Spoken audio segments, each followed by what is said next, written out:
Você está prestes a descobrir um segredo que nem mesmo os livros de história ousaram contar. Imagine a cena. Um altar de pedra no coração de uma floresta escura. Os rostos dos soldados estão cobertos por sombras. Todos têm a mão estendida sobre uma espada cravada em sangue seco. Eles não juram lealdade ao imperador, nem ao Senado. Juram lealdade apenas uns aos outros. Não é um juramento qualquer. É um pacto selado com sangue e medo. Um acordo tão sombrio, tão absoluto, que rompe as fronteiras da guerra e da vida. Durante 2 milênios, esse código permaneceu enterrado sob camadas de silêncio, enterrado com os corpos de homens que jamais o traíram. Até hoje. O código de sangue da Legião Romana não era apenas uma tradição, era uma sentença. Quem quebrava o pacto desaparecia. Os documentos romanos exaltam vitórias, marchas triunfais e conquistas. Mas e os silêncios? E os trechos riscados, os nomes apagados, os símbolos que aparecem e somem nos registros arqueológicos? Roma era meticulosa. Se algo foi apagado, é porque alguém quis que fosse. O código de sangue não aparece em nenhum decreto, em nenhuma carta oficial, mas inscrições ilegíveis em muros de acampamentos, marcas estranhas em elmos e frases enigmáticas em túmulos de soldados revelam outra realidade, a de um pacto mantido longe dos olhos do Senado. O que a história tentou esconder não foi apenas um ritual. Foi uma estrutura paralela de poder, medo e lealdade. Uma irmandade invisível dentro do exército, visível. Um código que Roma usava, mas jamais admitiu que existia. Se esse tipo de revelação já mexeu com você, imagine o que ainda está por vir.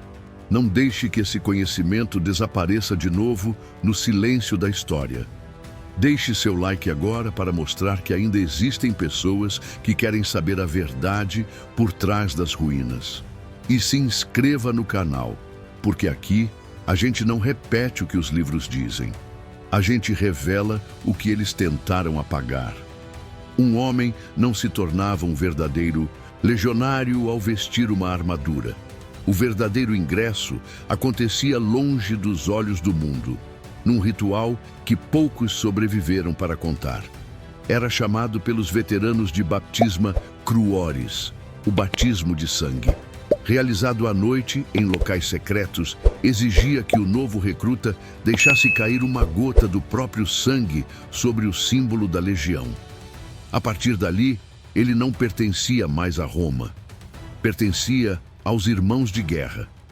O pacto selado naquela cerimônia era mais poderoso que qualquer juramento ao imperador.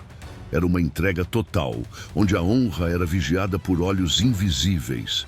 Quebrar o código significava não só desonra, mas condenação. Porque o império podia perdoar, mas a legião não. E quem traía esse juramento nunca voltava para contar. A legião não aceitava covardes. E se um homem caía em batalha por culpa de outro, não era preciso julgamento oficial. A punição vinha no silêncio do acampamento, na ausência de olhares, na frieza dos gestos. Aquele que falhou em proteger seu irmão era marcado.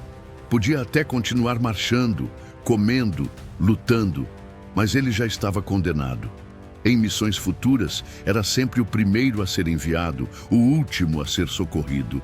A legião julgava sem palavras e executava sem deixar rastros. Chamavam isso de justiça de guerra, sangue por sangue. Não havia tribunais, havia olhos atentos. E o peso do pacto selado em noites escuras. Roma formava soldados, mas era a legião que moldava o homem, ou o destruía. A espada do inimigo era temida, mas o julgamento dos irmãos ainda mais. À primeira vista, os estandartes da legião eram apenas símbolos de honra e poder. Mas entre os veteranos existia um sussurro que corria de boca em boca. SPQR, Senatus Populusque Romanus, também significava outra coisa. Sanguinem promito quod redam. Juro sangue e o derramarei. Essa versão jamais foi escrita oficialmente, mas circulava nos corredores dos quartéis e nos acampamentos de fronteira. Era um código entre aqueles que sabiam o preço real da guerra. Os estandartes, mais do que bandeiras, tornaram-se testemunhas do pacto. Carregá-los era um peso sagrado e perdê-los, uma vergonha mortal. Por isso, quando um estandarte caía em mãos inimigas, a legião toda entrava em luto. Não por Roma, mas pelo símbolo de uma aliança que não podia ser quebrada, nem mesmo na morte. Havia algo mais temido que o inimigo, o traidor dentro das fileiras. Quando surgia um delator, um desertor ou alguém que manipulava para obter vantagem, o código de sangue era imediatamente invocado. Não havia necessidade de provas oficiais. Bastava o julgamento silencioso dos irmãos de armadura. O traidor era convocado para uma missão solitária, quase sempre sem volta. Chamavam isso de a última marcha. E após seu desaparecimento, um ritual era realizado em segredo. Fogo, óleo e sangue. Não como punição, mas como purificação. A legião não aceitava mancha entre os seus. Muitos chamavam isso de superstição, mas para os que carregavam cicatrizes de guerra era justiça. A verdadeira lei de Roma não estava escrita nos decretos, mas gravada nas memórias daqueles que viram seus irmãos tombarem sem glória por causa de uma traição.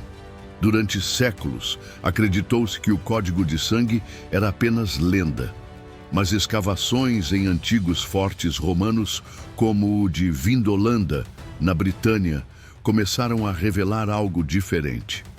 Foram encontradas espadas com entalhes não catalogados, pingentes com símbolos jamais registrados nos arquivos imperiais, pergaminhos queimados com palavras fragmentadas que sugerem rituais ocultos.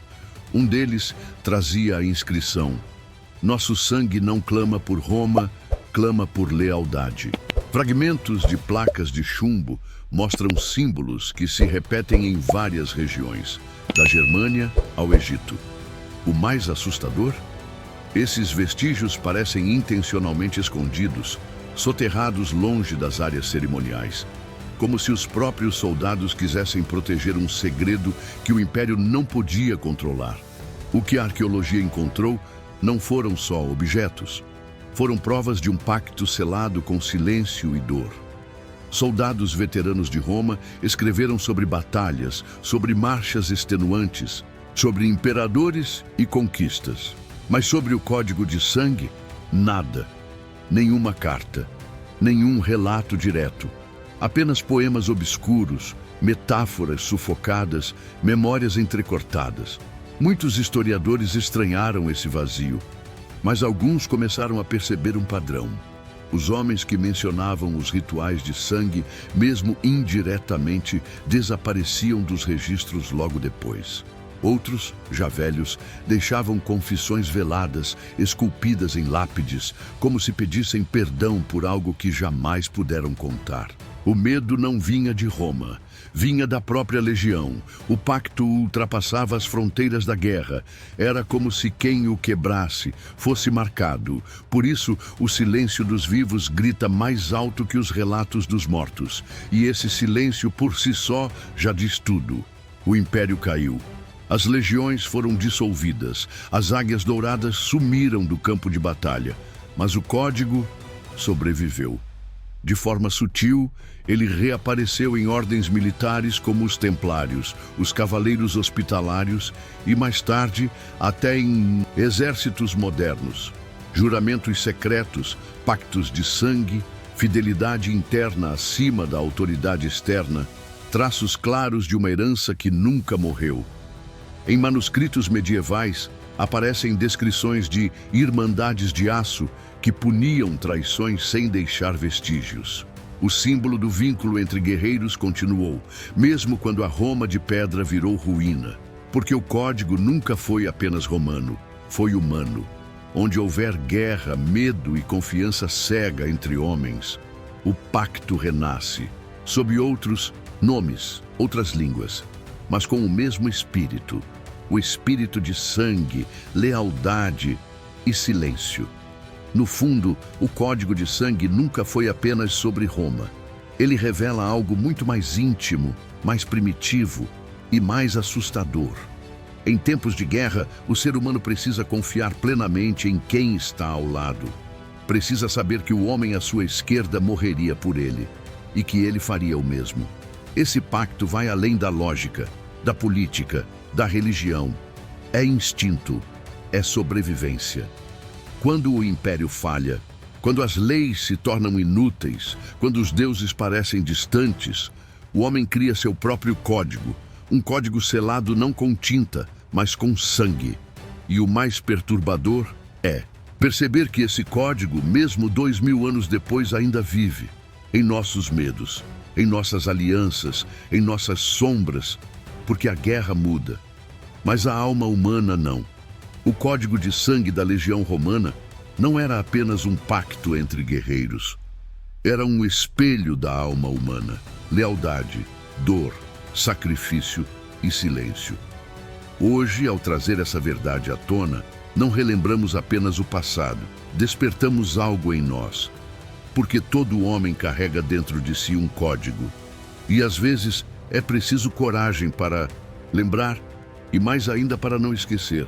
Que essa história fale com a sua. Se esse conteúdo te impactou de verdade, retribua com um simples gesto. Você acabou de acessar um conhecimento que foi escondido por séculos. Agora ele chegou até você. Isso não foi por acaso. Deixe o seu like se essa história te transformou, mesmo que só um pouco. E se inscreva no canal para continuar essa jornada de descobertas que a história oficial nunca teve coragem de contar. Seu clique é pequeno, mas o efeito que ele gera é gigante. Obrigado por estar aqui.